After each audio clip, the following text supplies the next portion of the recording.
Innal hamdalillah nahmaduhu wa nasta'inuhu wa nastaghfiruh wa na'udzu billahi min shururi anfusina wa min sayyiati a'malina.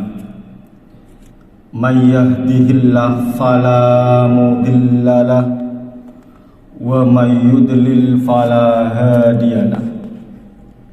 Ashhadu an la ilaha illallah wahdahu la syarika lah wa ashhadu anna Muhammadan abduhu wa rasuluh. Qala Allah ta'ala fi kitabihil karim, a'udzu billahi minasy syaithanir rajim. Ya ayyuhalladzina amanu taqullaha haqqa tuqatih wa la tamutunna illa wa antum muslimun. Wa qala Rasulullah sallallahu alaihi wasallam, man amila amalan laisa fihi amruna fahuwa raddun. Ma'asyiral muslimin, sidang Jumat rahimakumullah. Pertama-tama marilah kita panjatkan puja dan puji syukur kehadirat Allah Subhanahu wa ta'ala, karena di siang hari yang sejuk ini Allah Subhanahu wa ta'ala masih memberikan kesempatan kepada kita, memberikan nikmat sehat dan sempat, lebih-lebih nikmat iman dan nikmat Islam, sehingga kita bisa melaksanakan, memenuhi panggilan Allah Subhanahu wa ta'ala untuk melaksanakan sholat Jumat.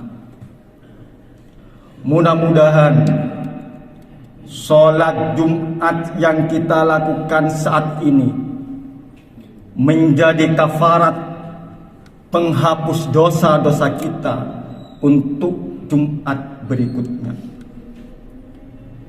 Salawat dan salam semoga tetap tercurah limpahkan keharibaan Nabi Muhammad sallallahu alaihi wasallam yang telah mengeluarkan kita dari zaman jahiliyah, zaman yang penuh dengan kebohongan, kebodohan, kegelapan, menuju zaman yang penuh dengan cahaya Islam, sehingga kita bisa melihat al-haq itu hak dan al-batil itu batil. Ma'asyiral muslimin, sidang Jumat rahimakumullah. Melalui mimbar yang sakral ini, marilah kita sama-sama meningkatkan iman kita, meningkatkan takwa kita dengan menjalankan segala perintah Allah dan menjauhi segala larangan Allah. Karena takwa adalah modal yang sangat penting bagi kita untuk bekal menuju kehidupan yang hakiki, yaitu akhirat. Ma'asyiral muslimin, sidang Jumat rahimakumullah. Imam Muslim meriwayatkan dalam sahihnya dari sahabat Anas bin Malik bahwasanya ada 3 orang yang datang ke rumah istri-istri Nabi. Kemudian mereka bertanya tentang ibadahnya Nabi. Mereka bertanya bagaimana Nabi beribadah di waktu siang dan bagaimana Nabi beribadah di waktu malam. Falamma akhbaru ka'annahum taqalluha. Namun ketika istri-istri Nabi itu menginformasikan, menceritakan dengan sebenarnya tentang ibadah Nabi di waktu siang dan di waktu malam, taqalluha, kemudian tiga orang itu merasa ibadah yang dilakukan Nabi itu adalah sangat ringan, hanya kecil jika dibandingkan ibadah mereka. Kemudian mereka berkata, aina nahnu minan nabi sallallahu alaihi wasallam qad ghafar lahu ma taqaddama min dhanbihi wa ma ta'akhkhar. Mereka berkata, bagaimana kedudukan kita jika dibandingkan dengan Nabi sallallahu alaihi wasallam, padahal Nabi itu telah diampuni segala dosa-dosanya yang lalu dan dosa-dosanya yang akan datang, hanya bermodalkan ibadah yang cukup sederhana. Bagaimana posisi kami nanti? Ya mungkin ibadah kami lebih besar secara kuantitasnya dibanding dengan ibadahnya Nabi. Mereka meremehkan, mereka menganggap ringan, menganggap kecil ibadah yang dilakukan Nabi sallallahu alaihi wasallam di waktu siang dan di waktu malam. Kemudian salah seorang mengatakan, amma ana fa usallil lail abadan. Adapun saya akan sholat malam selama-lamanya dan tidak akan pernah henti. Wa qala akhar, dan yang lainnya berkata, wa ana asumud dahr, wa ana asumud dahr abadan wala uftir, dan saya akan berpuasa selama-lamanya dan tidak akan berbuka.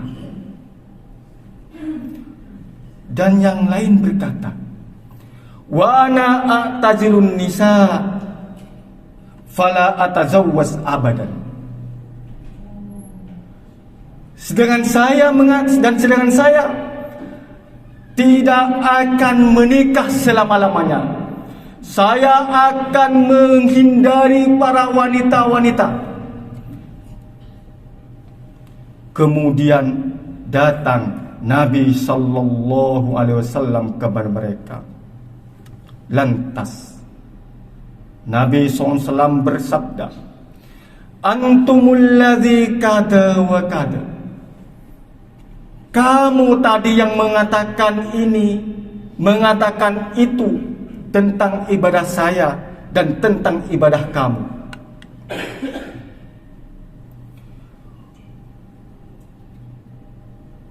Wallahi, kata Nabi,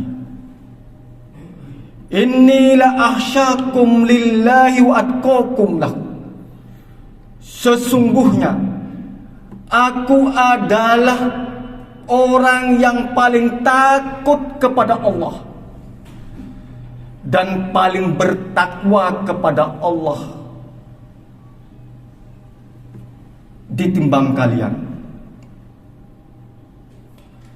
Lakinni, akan tetapi aku asumu wa aftiru. Aku berpuasa tapi juga berbuka. Usolli wa arqud. Aku sholat tapi juga aku tidur. Wa atazawwajun nisa. dan aku menikah dengan wanita. Faman raghiba an sunnati falaysa minni. Maka barang siapa yang tidak suka kepada sunnahku, falaysa minni, maka bukan termasuk golonganku. Ma'asyiral muslimin, sidang Jumat rahimakumullah. Sebuah kisah agung yang ditulis oleh Imam Bukhari dalam kitab hadisnya. Hendaknya kita bisa mengambil hikmah bagaimana 3 orang sahabat Nabi Sallallahu Alaihi Wasallam yang sangat semangat ingin beribadah kepada Allah Subhanahu wa Ta'ala. Mereka datang kepada istri Nabi Sallallahu Alaihi Wasallam mempertanyakan tentang ibadah Rasulullah Sallallahu Alaihi Wasallam. Ternyata mereka menganggap bahwasanya ibadah Rasulullah amat ringan sekali. Maka dengan semangatnya untuk ibadah kepada Allah Subhanahu wa Ta'ala, dan dengan niat yang baik tersebut, orang pertama mengatakan, aku akan sholat malam selamanya dan aku tidak akan pernah tidur malam. Yang satunya lagi mengatakan, aku akan berpuasa selama-lamanya dan aku tidak akan pernah berhenti dari puasa. Dan yang lainnya mengatakan, aku akan meninggalkan atau menghindari wanita-wanita dan aku tidak akan menikah selama-lamanya karena takut akan mengganggu konsentrasi ibadah saya. Namun ternyata Rasulullah Sallallahu Alaihi Wasallam mengingkari semangat mereka, mengingkari ibadah mereka. Nabi Sallallahu Alaihi Wasallam sama sekali tidak menyetujui ibadah yang akan mereka lakukan. Mengapa? Karena jelas bertentangan dengan samahatul Islam, bertentangan dengan ruhul Islam, dan bertentangan dengan firman Allah Subhanahu wa Ta'ala dalam surat Al-Baqarah ayat 185. Yuridullahu bikumul yusra wala yuridu bikumul usra. Allah menginginkan untuk kalian kemudahan dan tidak menginginkan untuk kalian kesulitan. Ma'asyiral muslimin, sidang Jumat rahimakumullah.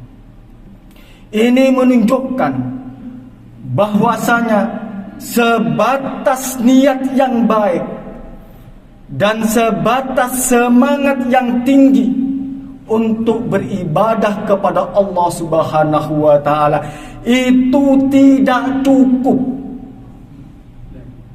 sampai perbuatan kita dan ibadah yang kita lakukan sesuai dengan sunnah Rasulullah Sallallahu Alaihi Wasallam. Ma'asyiral muslimin, sidang Jumat rahimani wa rahimakumullah. Mengapa semangat ibadah kita, niat baik kita harus diiringi dengan perbuatan yang sesuai dengan ibadah, dengan sesuai dengan sunnah Rasulullah Sallallahu Alaihi Wasallam? Maka Ibnu Qayyim rahimahullah menjawabnya, karena ibadah hakikatnya adalah hak Allah. Maka karena ibadah itu merupakan hak Allah, maka ibadah yang kita lakukan harus sesuai dengan apa-apa yang dicintai oleh Allah Subhanahu wa taala. Dan bagaimana sesuatu perbuatan ibadah itu dicintai oleh Allah Subhanahu wa taala? Apabila ibadah itu sesuai dengan petunjuk syariat, baik Al-Quran maupun hadis Nabi sallallahu alaihi wasallam. Ibadah yang kita lakukan bukan berdasarkan kemauan kita. Ibadah yang kita lakukan bukan berdasarkan pendapat-pendapat kita. Dan ibadah yang kita lakukan bukan berdasarkan selera kita. Tapi ibadah yang kita lakukan harus sesuai dengan SOP Rasulullah sallallahu alaihi wasallam, standar operasional prosedur. Kalau tidak sesuai dengan tuntunan Rasulullah sallallahu alaihi wasallam, maka ibadah yang kita lakukan tertolak. Man amila amalan laisa fihi amruna fahuwa raddun. Barang siapa yang melakukan sebuah amalan yang tidak sesuai dengan petunjuk kami, yang